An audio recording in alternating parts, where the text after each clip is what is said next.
लो सुनो कथा ये त्याग की, अजब वैराग्य की, सुनकर बताना मुझको है किसके भाग्य की। विद्या ग्रंथ के पुण्यार्चक हैं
लो सुनो कथा ये त्याग की, अजब वैराग्य की, सुनकर बताना मुझको है किसके भाग्य की।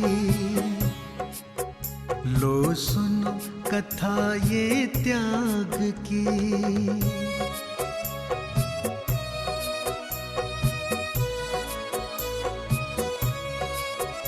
छोटी सी उम्र में ही ना चाह थी जगत की, ये पुण्य का उदय था, मिली राह प्रभु शरण की।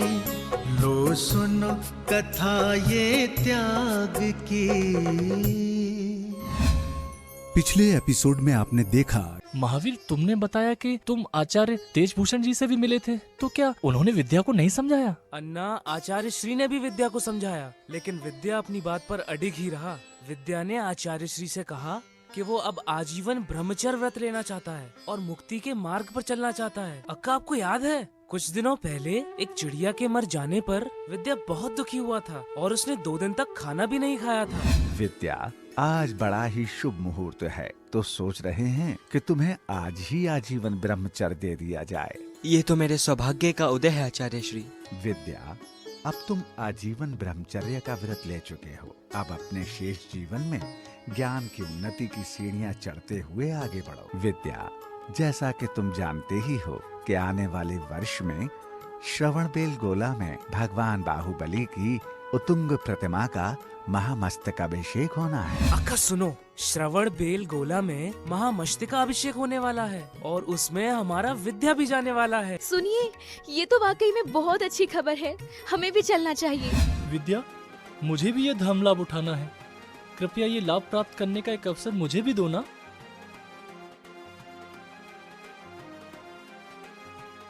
क्या हुआ विद्याधर, सब ठीक है ना? तुम्हारे चेहरे पर कुछ चिंता नजर आ रही है। नहीं, ऐसा नहीं है। मैं तो बस मन में सोच रहा था कि आचार्य श्री की डोली उठाने के लाभ का ही क्षण मेरे लिए कितना सौभाग्यशाली है। लो सुनो कथा ये त्याग की।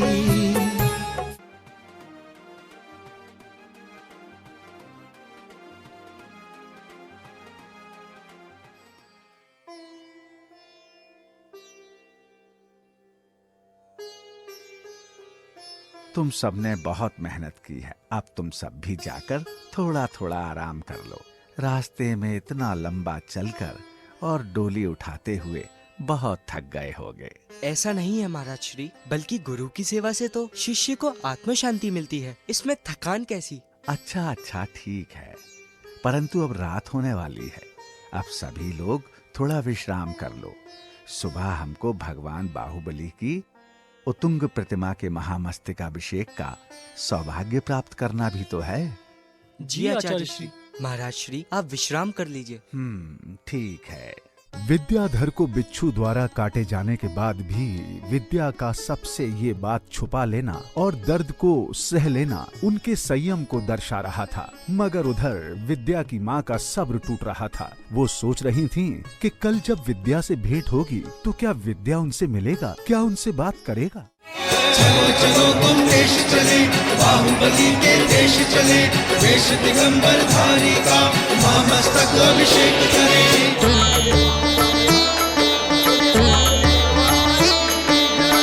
हे सर्व त्यागी, हे वीतरागी, हे गोमटेशं तुभ्यं नमोस्तु, हे आदिपुत्रं, हे हे प्रभु, इस असंख्य भीड़ में अपने लाल को कैसे देखूंगी? मुझे एक बार उससे मिलवा दो प्रभु। चिंता ना करो श्रीमंती, बाहुबली भगवान हमें जरूर अपने बच्चे से मिलवाएंगे। धैर्य धरो। कैसे धैर्य रखूं? कितना समय हो गया अपने बच्चे को देखे हुए। न जाने कैसा होगा मेरा लाल, हमें देखकर बात भी करेगा कि नहीं। अरे ऐसा क्यों सोचती हो? बाहुबली जी की कृपा से सब अच्छा होगा। अरे वो देखो, अपना विद्या। हाँ, लग तो विद्या ही रहा है, लेकिन उसने देखा कि नहीं हमें? अरे उसने देखकर भी हमें अनदेखा कर दिया। शायद अच्छे से देख नहीं पाया होगा। मैं अभी बुलाता हूँ उसे। विद्या बेटा देख, देखना इधर, तेरे अक्का अन्ना आए हैं। देखना विद्या बेटा। अरे विद्या सुनो, हमने गुरुदेव से आज्ञा ले ली है तुझसे बात करने के लिए, और उन्होंने आज्ञा दे भी दी है। देखा आपने, आपकी बात को भी उसने नहीं सुना, चला गया वो। हे बाहुबली भगवान, ये क्या हो गया मेरे विद्या को? अरे श्रीमंती, लगता है विद्या हमारी ओर ही आ रहा है। इस महान तीर्थ पर आप लोग कब पधारे? कब चलोगे बेटा अपने घर? बेटा, अपनी अक्का से कुछ भी नहीं कहोगे? चलना विद्या, अब तो घर चल। आप लोगों को संतान मोह त्याग देना चाहिए। सही कहा बेटा, संतान मोह त्याग देना चाहिए। काश ये इतना आसान होता। देखा आपने, उसने एक क्षण के लिए भी नहीं ये सोचा कि उसकी माँ पर क्या गुजरेगी। हम यहाँ उससे मिलने आए थे और उसने हमसे दो बात भी नहीं की और हमें छोड़कर चला गया। कितना कमजोर हो गया है, देखा था ना आपने? श्रीमंती, अब वो इस लौकिक जगत से बहुत दूर जा चुका है। तुमने देखा नहीं, उसकी आंखों में ना किसी के लिए प्रेम था, ना द्वेष, ना राग, ना विराग। अब वो वीतरागी हो गया है श्रीमंती। हाँ, वो हमारे घर नहीं लौटेगा। वो अग्रही हो चुका है। अब तो साधना ही उसकी चर्या है, संग ही उसका विश्राम स्थल। चिंता मत करो, मुझे पूर्ण विश्वास है कि संग में छोटा होने के कारण आचार्य श्री उसका पूरा ध्यान रखेंगे।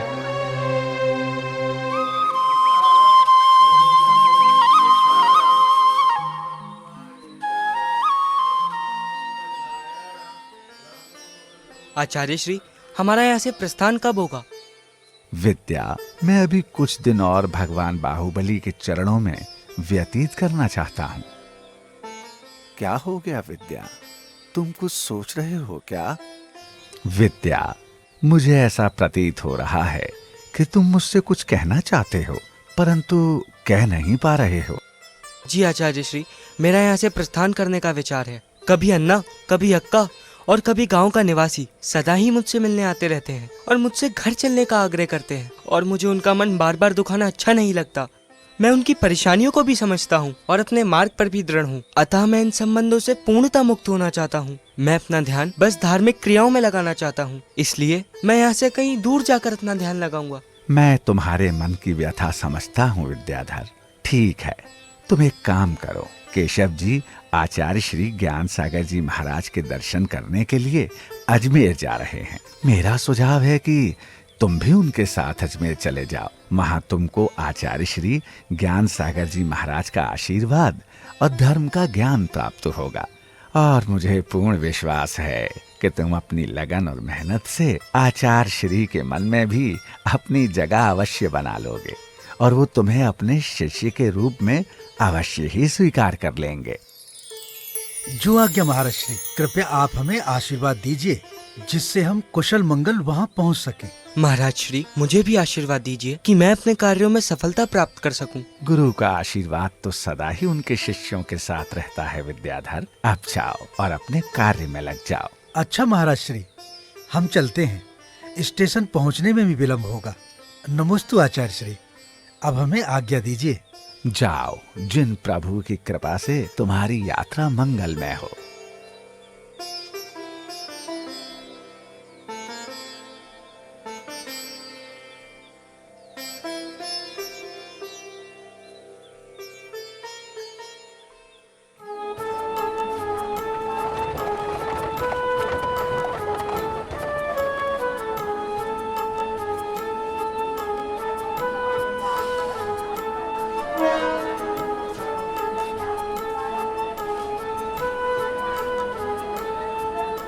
विद्या तुम यहीं ठहरो, मैं टिकट ले लेता हूँ।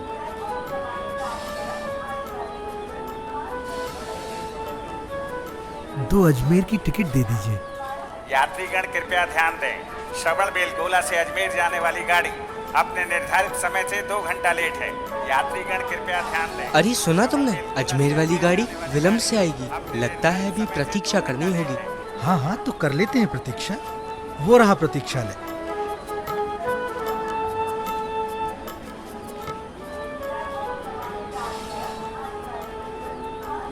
अपना टिकट दिखाइए।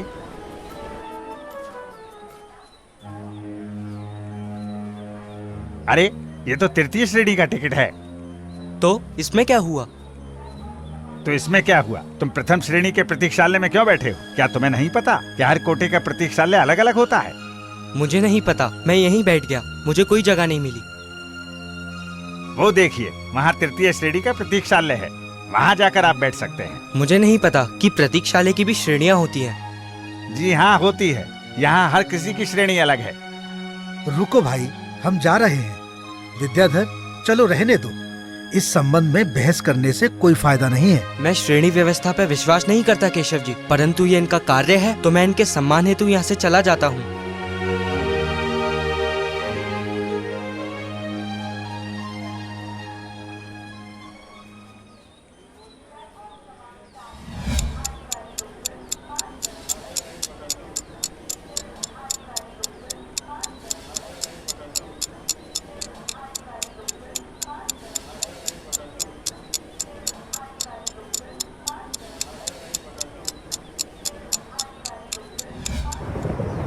केशव जी, आप तो पहले भी आचार्य श्री ज्ञान सागर जी के दर्शन कर आए होंगे। जी हाँ, मैं अक्सर आचार्य श्री के दर्शन को जाता रहता हूँ। बहुत ही आनंद प्राप्त होता है उनके दर्शन करके। मैं भी बहुत खुश हूँ कि आचार्य श्री के दर्शन का सौभाग्य मुझे भी प्राप्त होने जा रहा है। आप वहाँ संग ग्रहण करने की इच्छा लेके जा रहे हैं क्या? जी हाँ, मैं चाहता हूँ कि अब वहीं रुककर अपने आगे की शिक्षा और सेवा दोनों पूर्ण करूँ। चलिए, अच्छा है। वहाँ आप रहकर आचार्य श्री की शरण में बहुत कुछ सीखेंगे। परंतु मन में ये भी संकोच है कि आचार्य श्री मुझे स्वीकारेंगे कि नहीं। चिंतित ना होइए विद्याधर जी, एक अच्छे शिष्य की आवश्यकता हर गुरु को सदा ही रहती है।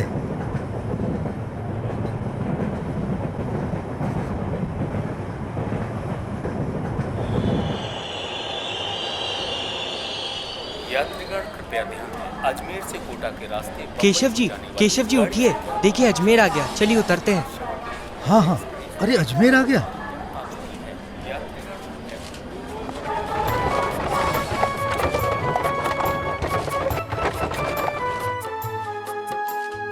जी, आचार्य श्री ज्ञान सागर जी महाराज अभी अजमेर में ही है ना? यहाँ पास में ही कंजोड़ी मल जी रहते हैं, गुरुवर के भक्त हैं।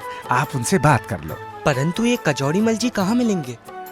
अरे चिंता मत करो, मुझे उनके घर का पता ज्ञात है। तुम्हारा आचार्य श्री से पहले इनसे मिलना आवश्यक है। ये आचार्य श्री के श्रेष्ठ भक्तों में से एक हैं।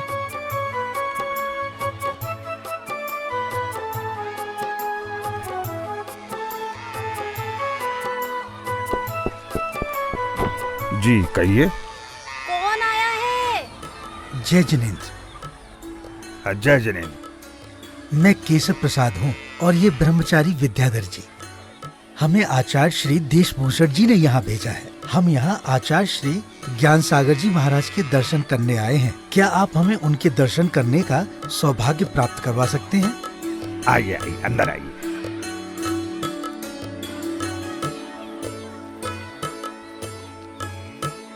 देखिए, सर्वप्रथम मैं आपको अपनी यात्रा के बारे में बताता हूँ। हम लोग दोनों ने कहा आप लोगों को ज्ञान सागर जी महाराज से। तो बस यही थी हमारे सफर की कहानी। और हाँ, एक बात तो मैं बताना ही भूल गया कि इस सफर के दौरान विद्याधर ने कुछ भी नहीं खाया। अरे तो फिर मैं पहले आपके खाने पीने की व्यवस्था करता, फिर हम आचार्य श्री के दर्शन को चलेंगे। जी नहीं, आपका बहुत बहुत धन्यवाद। असल में मैंने चलते समय ये संकल्प लिया था कि मैं आचार्य जी के दर्शन के बाद ही अन्न ग्रहण करूंगा। अतः पहले आप मुझे महाराज जी के दर्शन कराने के लिए ले चलिए। हाँ, सबसे पहले दर्शन करा दीजिए।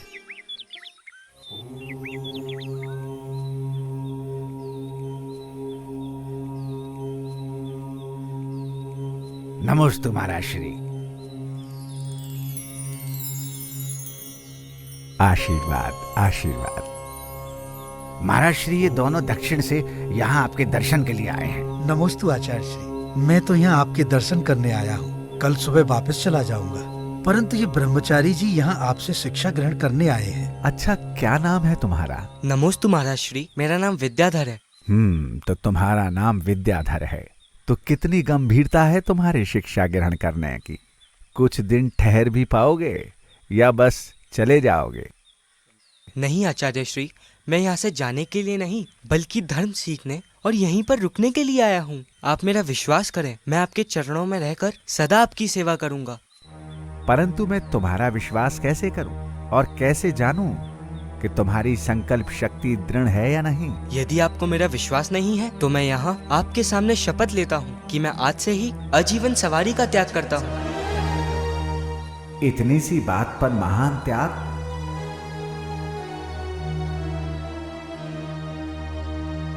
ठीक है, बतलाऊंगा। नहीं गुरुवर, मैं आपको छोड़कर कहीं नहीं जाऊंगा। मुझे अपनी शरण में ले लीजिए। सांसारिक बंधनों से मुक्त होने का मार्ग प्रशस्त कीजिए गुरुवर। मैं तो ज्ञानार्जन के लिए आया हूँ गुरुवर। मैं मोक्ष मार्ग अपनाना चाहता हूँ। मेरी प्रार्थना है, मुझे अपने चरणों में स्थान दीजिए। मैं अब और भटकना नहीं चाहता। मुझे चरणों में स्थान दे दीजिए गुरुवर। ठीक है विद्याधर, तुम रुक जाओ। याद रखना, तुम्हारी चर्या जितनी पुष्ट होगी उतना ही वैराग्य मार्ग सुगम होगा।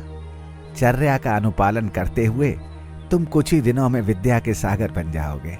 ज्ञान सागर जी के द्वारा सर पर हाथ रखे जाने पर विद्या के मन की गंगा फूटकर आंखों के रास्ते बह निकली। बाल्यकाल से ही वैयावृत्ति के नाम पर मुनियों की सेवा करने वाले विद्याधर अब आगे बढ़ चुके थे और अब गुरु की सेवा करना ही उनका परम उद्देश्य था। कुछ ही दिनों में विद्या का अध्ययन भी शुरू हो गया। इतनी कम उम्र में धर्म और ज्ञान के लिए इतनी मुमुक्षा और उनकी अध्ययन में लगातार रत रहने की वृत्ति को देखकर लोग आश्चर्य करने लगते। परंतु विद्या की इस निष्ठा का अभी गुरु की कसौटी पर खरा उतरना बाकी था।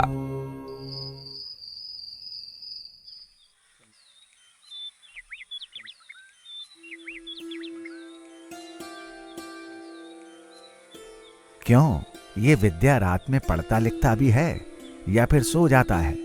जी महाराज जी, ये रात में पढ़ते लिखते तो होंगे जरूर, पर मैंने अभी तक ये ध्यान नहीं दिया। आप ध्यान नहीं देंगे तो कौन देगा? जी महाराज जी, मैं आज घर नहीं जाता बल्कि मंदिर जी में रहकर विद्या पर ध्यान दूंगा। अच्छा है, विद्या 8 बजे से अध्ययन कर रहे हैं, शायद 10 बजे तक अध्ययन करते होंगे। एक काम करता हूं, आज मैं इनके पास ही सो जाता हूं। अरे ब्रह्मचारी जी, अब बंद भी करो पढ़ाई, 1 बजने वाला है। कल कोई परीक्षा थोड़ी ही अटकी है। मेरी तो रोज ही परीक्षा अटकी है काजोड़ीमल जी। ठीक है, पर अब सो जाओ, ज्यादा देर जागना सही नहीं।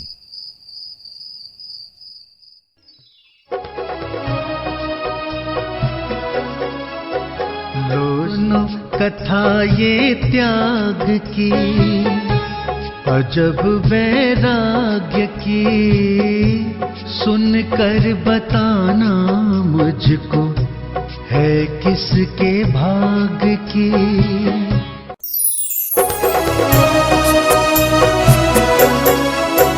लो सुनो कथा ये त्याग की, अजब वैराग्य की, सुनकर बताना मुझको है किसके भाग की। विद्या ग्रंथ के पुण्यार्चक थे। है।